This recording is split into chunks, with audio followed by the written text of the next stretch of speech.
words like that mean something. Do you have a word that you just found out their meaning of? No. You know what I found out? Props. Like, give me props. Give me props. Just give me props. Do you know what that means? It means give me propers. Give me the proper attention that I don't know. And slang. Do you know what slang's from? Mm-hmm. Do you? Short language. Yes. Slang. Yes. And I'm correct about the one we just talked about. Word. That means like you're giving me your word. Word up. Right. That means Word up. like you're not lying to me. So when you say that to me, like, Word. Word to your mother. Mm-hmm. Word to your moms. not What does that mean? okay. You're not. How about whip? What does whip mean? We're not. Pick me up in your new whip. We're not on the street. What does that mean? We can No, speak that's not from the street. properly. Do you know what that means though? Your car. Do you know where they came from? So back in the old days when there was horse and buggy, they had their whip. They whipped the horses. And then, do you know what when I say, I'm sitting shotgun, do you know what that's from? The horse and buggy days, when the driver and then the guy sitting next to him would carry the shotgun so that they wouldn't get robbed. Yeah. So many meanings and stuff. Do you know what lunch means? Are you done? I ran out of stuff. I'm done. Stop my pain. Stopping our pain. Stopping our pain. Oh, stopping our pain. Some of my feelings have been stored for so long, they have freezer burn. That is a quote from Beyond Codependency. I like A that. book called Beyond Codependency. There are many sources of pain in our life. Those of us recovering from adult children and codependency issues, when they say adult children, they mean adult children of alcoholics, and codependency issues frequently have a cesspool of unresolved pain from the past. We have feelings, sometimes from early childhood to present, that either hurt too much to feel or that we had no support and permission to deal with. There are other inevitable sources of pain in our life too. There is the sadness and grief that comes when we experience change, even good change, as we let go of one part of our life and begin our journey into the new. There is pain in recovery as we begin allowing ourselves to feel while dropping our protective shield of denial. There is a pain that leads and guides us into better choices for our future. We have many choices about how to stop this pain. We may have experimented with different options. Compulsive and addictive behaviors stop pain temporarily. We may have used alcohol, other drugs, relationship, or sex to stop our pain. We may talk compulsively or compulsively focus on other people and their needs as a way to avoid or stop our pain. We may use religion to avoid our feelings. We may resort to denial of how we are feeling to stop our pain. We may stay so busy that we don't have time to feel. We may use money, exercise, or food to stop our pain. We have many choices.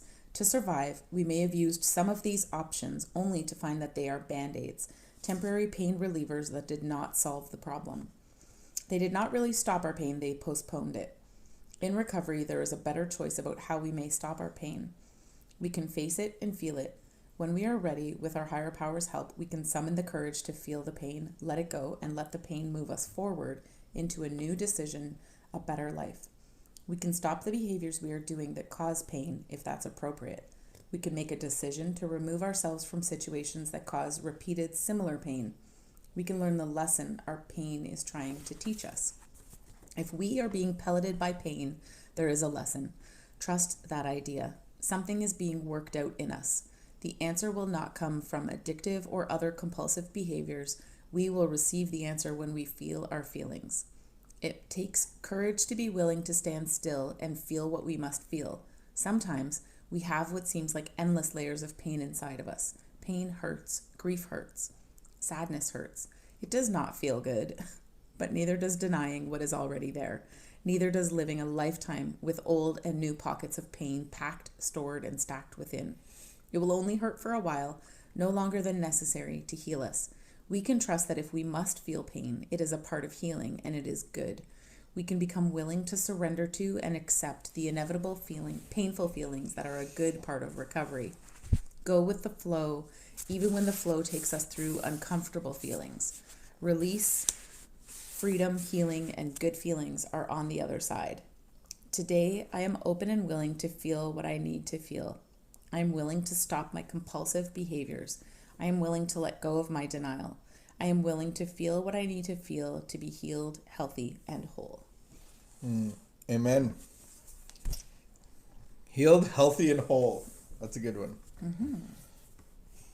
It would be even better if whole started with an H. Yeah. Healed, healthy, and whole. What does that speak to you about? Yeah, I think It speaks a lot. yeah. I think it's like, to me, it speaks about the 1/3 of our disease, and I think that whether you're alcoholic or codependent or whatever category you fall into, we all have the one thing that we have in common is the spiritual sickness, the spiritual malady. And the problem, that's being the problem. And then we use other things as the solution. As a solution to numb our pain, to not feel that stuff, to not feel irritable, restless, discontent, all of those things without purpose. All so you of thought those things. Drugs and alcohol were your problem. I thought you were my problem. And they were the in solution. reality, you were actually my solution. Yeah, of the spiritual sickness. So we all have that spiritual sickness. And so somebody like me that covers it up with alcohol, that becomes my solution. I feel ease and comfort, but then it makes my life unmanageable, and it leaves me powerless, because when I put it in my body, it produces a craving for more and more and more, and I can't stop it. And when I try to stop, I can't stay stopped. So your solution failed you. My solution did not fail me until... Yeah, it was only temporary, so it failed for you. 14 years. Yeah. My solution also But it's failed a you. very strong solution in the time. And it makes me blind, and I'm unconscious to the effects that it's doing to me. I only know what it's doing for me. My solution also failed me. And I only knew I'm a double failure. I only knew what it was doing to me. I had no idea what it was doing for me. Interesting. It's like the opposite. It's like the opposite. Wow. I didn't understand. My mind hurts right now. I just have to think about that for a while. Wow. Alcohol gave you ease and comfort. You brought me chaos and calamity, and I could never explain to anybody why I kept returning to it. Because I couldn't leave it. It was an internal... What happened inside of you was actually giving you... Yeah. You didn't have to look at the spiritual sickness, because you were distracted by all the distractions. Yeah. And so when we... I don't know how to live my life without distractions, without drama, without problems to fix. You need and so even going into like coming out of addictive life, like when you got clean and then coming, moving, I followed you into sober life. I don't know how to live a peaceful, I think calm COVID existence without anxiety and stress. And COVID has really brought out a lot of spiritual sicknesses, and like in culture, in society, and in families. And so we can either choose to dig into that and find a better solution, which we found in Jesus. But yeah, it's once you take the distractions away and you're left with self, then we really get to go, it's not all this stuff that's really the problem. It's within me. And so I have this spiritual sickness. I have this tension. I have this uneasy, restless, irritable spirit inside of me, and I need to connect with God's spirit. And that's what he does. He transforms our spirit, breathes life into us. Amen. May you find that life today. Yeah.